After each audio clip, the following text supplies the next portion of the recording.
Esto es Combustible para la Vida con el Dr. Giacomo Cassese.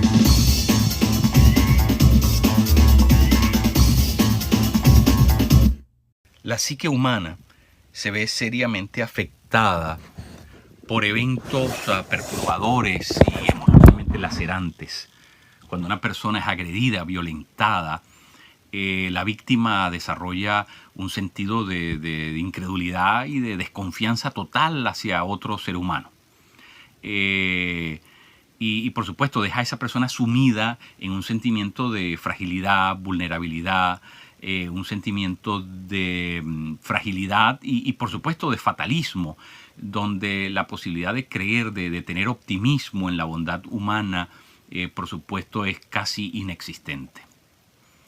El síndrome postraumático es mucho más severo cuando la persona sabe que es víctima de otro ser humano. Es decir, cuando sabe que lo que le está sucediendo fue perpetuado por otro ser humano. No así cuando sabe que lo que le está pasando fue producto de las fuerzas indómitas de la naturaleza, por vía de un terremoto, un huracán, tragedias naturales de ese tipo.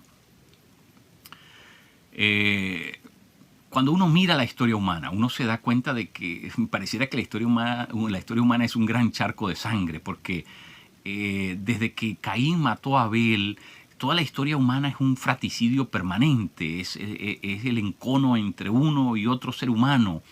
Es algo increíble. Pareciera que la historia humana, en vez de ser escrita con tinta, fue escrita con sangre, desde los imperios más ancestrales, pasando por el de Genghis Khan o el de Alejandro Magno. Todos fueron construidos manchando el suelo de rojo.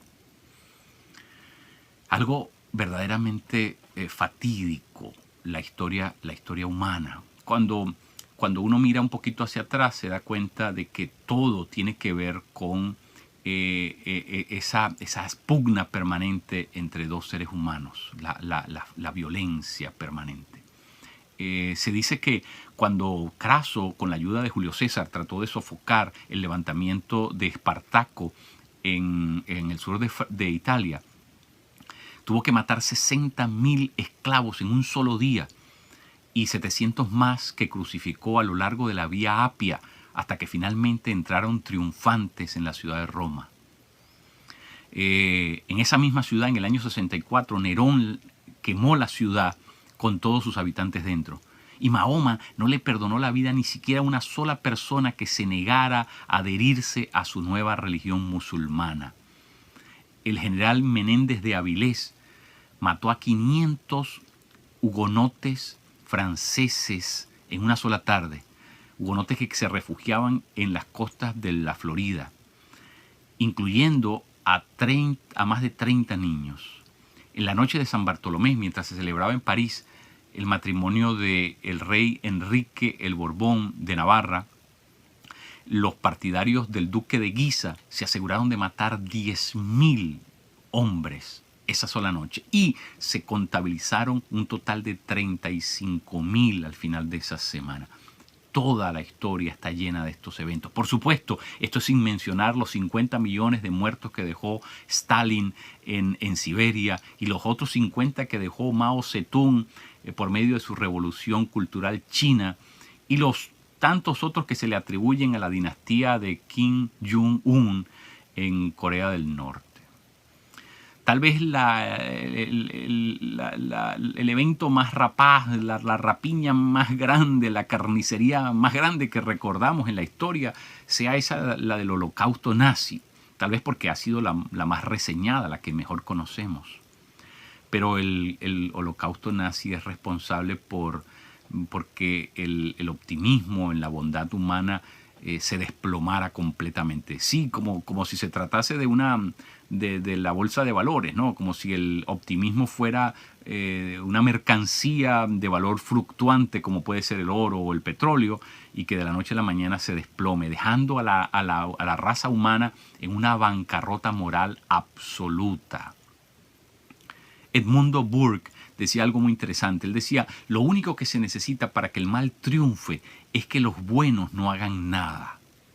Jesús ponía eso mismo en otras palabras al decir, ustedes son la sal de la tierra, pero si la sal se vuelve insípida, ¿cómo recobrará su sabor? Ya no sirve para nada, dice Jesús. Tremendo. Nosotros somos quienes tenemos que ser el muro de contención contra todos esos holocaustos humanos. Nosotros los cristianos no creemos en la potencialidad de la bondad humana, nosotros creemos en la potencialidad de la bondad divina. Nosotros sí, estamos convencidos de que el mundo no va a cambiar solamente porque, ¿verdad?, el ser humano se lo proponga. Tiene que ser solamente bajo el influjo del Espíritu Santo y por medio de la fuerza más poderosa que ha existido jamás en el universo, la fuerza del amor, el ágape de Dios. Solamente cuando nosotros amamos a otros, cambiamos las condiciones y comenzamos a alterar el curso de la historia humana. Solamente por medio del amor, solamente cuando nosotros nos empeñamos en influir en ese círculo inmediato. Parece algo titánico tratar de cambiar el mundo, y ciertamente lo es, y más después de haber entendido que toda la historia humana es ese odio permanente, esa furia permanente, esa agresión permanente de hombres contra hombres. Pero, ¿qué es lo que podemos hacer? ¿Estamos dispuestos a amar a las personas que tenemos a nuestro entorno? Realmente ahí es donde comienza todo, ahí es donde comienza el trabajo que nos corresponde hacer a nosotros como cristianos. ¿Quieres cambiar el mundo?